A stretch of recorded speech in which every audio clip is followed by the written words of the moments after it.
Hello everyone, how's it going? Sorry about the hair. I look like Dawn from Pokemon having a bad hair day. Got back into the anime. Anyway, The Last of Us Part 1. This is the fourth time the game is being released. It released on the PlayStation 3, then the PlayStation 4 as the remaster, then on the PS5 as Part 1, and this is the PC port that was delayed. Now, this game has not been received well. So this is from the official Naughty Dog. The Last of Us Part 1 PC players, we've heard your concerns and our team is actively investigating multiple issues you've reported. We will continue to update you, but our team is prioritizing updates and will address issues in the upcoming patch. And well, the game looks like this. This is one of the most upvoted posts on the Last of Us subreddit. As you can see here, look what they did to Sarah. Oh my god, precious baby squirrel. Joel looks horrible, and it's just not a very pleasant experience. So this comes after the game was initially delayed. You see, it was supposed to release alongside the television show, which was highly regarded. I personally loved the show. I thought it was really well done. So they delayed the game in order to fix up issues, and what we got were situations like this, where the game is poorly optimized. Now you can go into The Last of Us Part 1 page, and you can see it has a mostly negative rating, which is not a good look for one of the most critically acclaimed games in Sony's library. In comparison, other games within Sony's library that was ported to PC have been well received. For example, Marvel's Spider-Man. Horizon Zero Dawn is still on the fence because there is rumors, I don't know if it's confirmed or not, that this was actually an early build that was just pushed onto PC. But a lot of people say that the PC version for Horizon Zero Dawn runs poorly in comparison to the PlayStation 4 version. Miles Morales, Days Gone was very well received. Uncharted, not sure about that. But I do know God of War was actually very positively received. A lot of people really enjoyed the port for God of War. Oh, here it is. It's the first one on the list. So, God of War was one of the exemplar examples of, a good port of a PlayStation exclusive title. But right now, you can see that consumers are not happy. Another shabby port by Iron Galaxy of Batman Arkham Knight and the Uncharted Collection fame, with absolutely awful utilization, more CPU board, RTS game, stuttery, crashes every 20 seconds, crash counter, crashes the desktop, freezing, killing the task, new games. And if this is running on high end PCs, imagine what it's doing on the Steam Deck. Game crashes a lot, unplayable, runs this crap, the last of VRAM of us. So a lot of people are making notes that this game is just extremely disappointing on a quality standard. Now, Island Galaxy is a studio known for contract work. They basically help in porting a lot of games, and yeah, they did do the Metroid Prime remastered. Well, they didn't solely do it, but they helped out on that, and that is an extremely well regarded port of an extremely popular game. They helped out on the Spyro Reignited trilogy, Overwatch, so they have a pretty good track record. But of course, they do have a lot of stinkers, and as you know anything about consumers, we like to report more on terrible products than we do on positive products. But either way, this is unacceptable for one of Sony's most acclaimed series of all time. It's a popular TV show. Heck, the multiplayer for the Last of Us PS4 version, I don't know if the PS3's multiplayer still works. I never tried it out recently.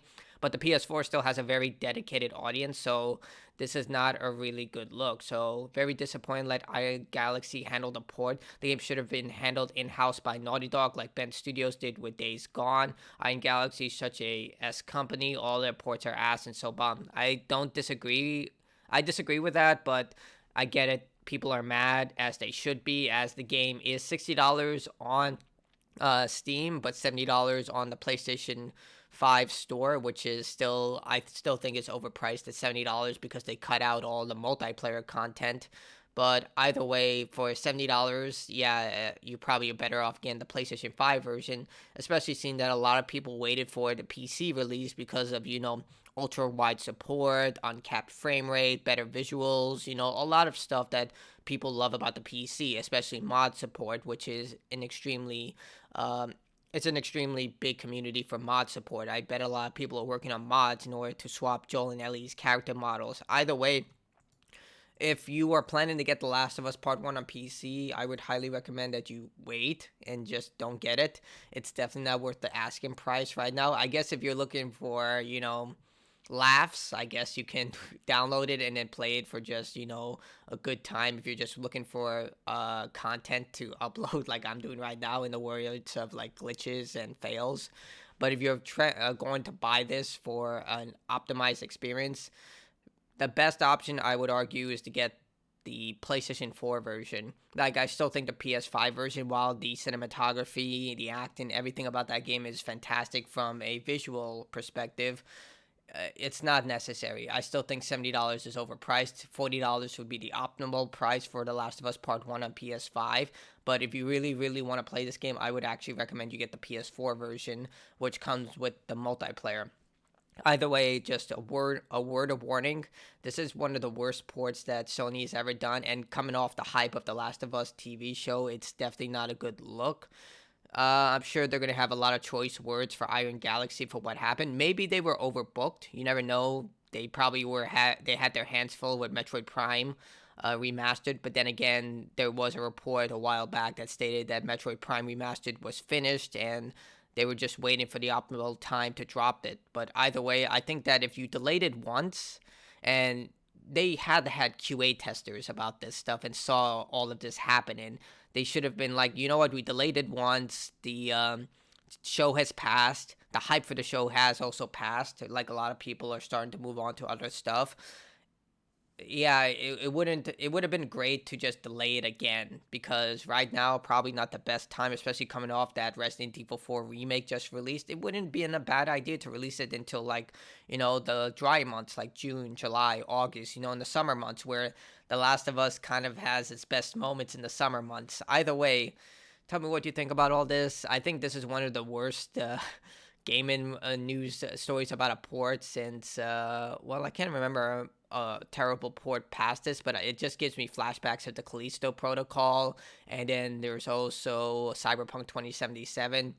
But then again, Cyberpunk 2077 was its own train wreck for an original IP. This is something that should have been an easy slam dunk, considering um, how easy the PlayStation 5 is now the program for, in comparison to the PS3 version. Like, PS3s were notorious for being very difficult to program because Elder Scrolls 5 is Skyrim is one of the primary examples. Bethesda titles in general. I know I'm going on a bit of a tangent, but I just want to set the stage that the PlayStation 5 and Xbox Series X were designed specifically to be easier to program for, because they're more built like home PCs, just with their own isolated infrastructure. So the fact that they botched this job so bad, just, I don't know. Not saying that porting is an easy job. It's an extremely difficult job. It requires just as much effort. And if you don't believe me, look at how Silent Hill HD Collection turned out. It's still a very demanding job, but either way, consumers don't deserve this. And yeah, either way, tell me what you think about all this. Let me know in the comments below. Like the video if you like it, dislike it if you dislike it. If you want me to discuss something, leave them in the comments below. I like to listen to other topics. But anyway, goodbye.